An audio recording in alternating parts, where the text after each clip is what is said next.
It's the hottest day of the year and I'm here in Bow in the Little Driver pub enjoying a nice cold beverage. Seeing the reports that West Ham are willing to accept £60 million from Spurs for Mohammed Kudus. You can see how bloody hot it is. Look at it, that's nearly melted completely. I've only just got it. It shouldn't be surprising. Anything should be surprising. I take a lot of these reports for massive pinch of salt. But I'll go by, if it's true, this is reported by Steinberg from The Guardian. If it is true, mate, and we do that, I'm fully done. I'm fully done. I've said I'm done so many times, but that will be the final straw, surely. That will just take the ultimate piss to sell Kudus. And, you know, whatever we think about Kudus has been so poor last season, and I'm at the point where if we get good money for him, like, I'm happy for him to go. Like, I'm not going to lose any sleep over it. But regardless of recent form, like, he's a talent. We can't deny he's a talent. So selling him to Spurs, it would just stick in my throat. Like, it wouldn't hurt me as much as when we sold them Scott Parker, but we got relegated. Like, our hands were kind of tied, really there. But this would just be the fucking ultimate kick in the balls to the fans with everything that's going on, all the reports coming out, how bad last season has been. That would be the ultimate piss take. Like, I'm gonna hold out that I don't think we'll do it. Maybe we're using Spurs, hopefully hoping other clubs do come in and step up and, you know, come and bid for him, and we're just using, you know, keeping stringing them along. I'm hoping that's the case, you know, but you can't hold anything past David Sullivan. You can't. He's... I can't put into words how I feel about David Sullivan. This video would probably get taken down. But yeah, could he sell Kudus? The thing is, we've got Paqueta there as well. Like, we don't necessarily need to sell Kudus. We've got Paqueta now. If Potter says, listen, I can't see Kudus fitting into how I want to play, I'm happy to let him go, all of that, then, you know, you just have to bite the bullet. But we need to be making a serious profit on the guy. 60 million, it's all right. I would like to get a bit more. There's obviously interest for him. People will say, based on recent performances, he's not worth more. But clearly clubs recognise the talent, because there's a lot of clubs sniffing around. Saudi still want him and are trying to offer him more wages. So there's no reason we should be just selling him on the cheap to Spurs. No reason. I know this whole sell to buy bollocks, and I'm going to get into that in a sec. I know we got all this sell to buy bollocks and we got to sell him and then we can start making our signings, but this is the problem, isn't it? You show your desperation, you show your ass, and you get lowballed. And they've put us in this situation. Sullivan will try to, you know, absolve himself of any blame for the situation we're in. Being reported, he said, you know, bad investments have got us here. He oversaw those bad investments. He made the worst investment in Julian Lopetegui. He didn't, you know, he hired Steidton, and whether you like Steidton or not, he didn't give Steidton full control. He had to interfere. He always has to interfere. So he's number one blame for why we're in the mess we're in right now. And I think, could you imagine him selling one of our talented prospects to Spurs? How that would go down after everything. We're in a bad way right now. We're in a really bad way.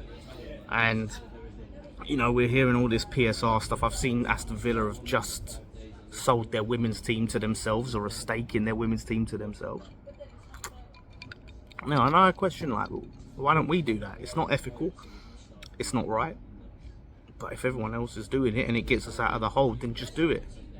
I don't get it. If it's PSR, and this is what every report is saying, PSR. People are telling me, oh, it's not PSR, it's a cash flow issue. Which I question, right? Because we make a lot of money every year. You look at TV alone, it's around 100 mil. You've got merchandise, you've got season tickets, you've got match day tickets, you've got multiple sponsorships that we get every single year. And the argument back to me was, well, it's against loans. We've taken out loans, and we're paying back the loan each year. But with loans, if we're paying back the loan and then taking out another loan, that don't make sense, because with loans you don't pay them in one go. So if we've taken out, say, a £200 million loan and we're still paying that back, that doesn't mean we've got no cash, does it? Because you pay back a portion of that loan over time. They're paid in installments, so there's no reason we can't spend now. So I don't know what's going on, but all I know is a lot of this would be solved if Sullivan stuck his hand in his own pocket and pumped some money in the club, because you're allowed to do that up to a certain level, owners. But he just refuses to, and this is why we'll never ever go anywhere under this man, anywhere. He has no ambition. He has no genuine love for the club. All this bollocks about I'm a fan. He wants to wear a claret and blue suit when he took us over. It's all nonsense. And I'm just tired of it, man. I'm tired of it. I really am. I just wait for the day that he's no longer owner of this football club. We're due a sale, but I've just got a horrible feeling about this season. It's going to take a miracle. And there's no point in fans getting on Potter like this season, and I get it if you're not a Potter fan. Getting rid of Potter and getting someone else in is not the solution. It's not going to change a single thing. So unless things are looking really disastrous, fans need to have their full attention on David Sullivan. Full attention, get the chance back, get the protest back. I know people say, oh, we only protest now because it's... I hate when people say that. You only protest because you're not spending money now. Why won't you protest when you're spending money? Why won't you protest when you're winning? Yeah, that makes sense, doesn't it? And then you get called negative. When things are going good and you're up there saying, no, get him out, let's start singing songs, let's protest. People go, well, why are you doing that? You're doing well. What's the problem? You can't win. So you just shut these idiots up that say that, and let's just the rest of us try and get together, unite, and make our voices heard, because there's no reason we should be in this mess.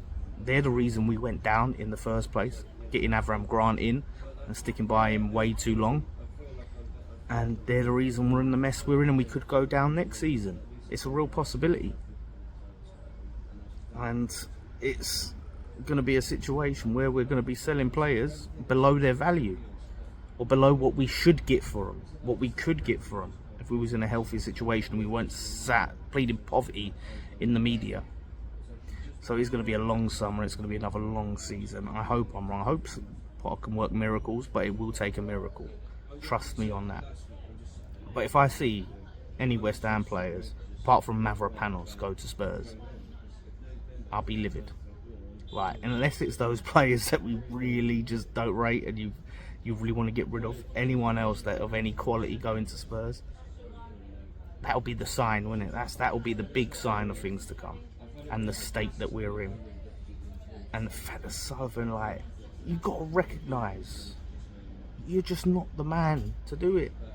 He should have took that trophy win. He could take all the credit you want. I don't give him credit, but take the credit. I delivered a trophy to West Ham. Now I'm done. Now I'm on my way out. You're welcome. Goodbye. So, I'm gonna try and enjoy the rest of the day. Enjoy this drink in the shade. It's quite nice. And we'll keep up to date with all this crap. But I've had enough.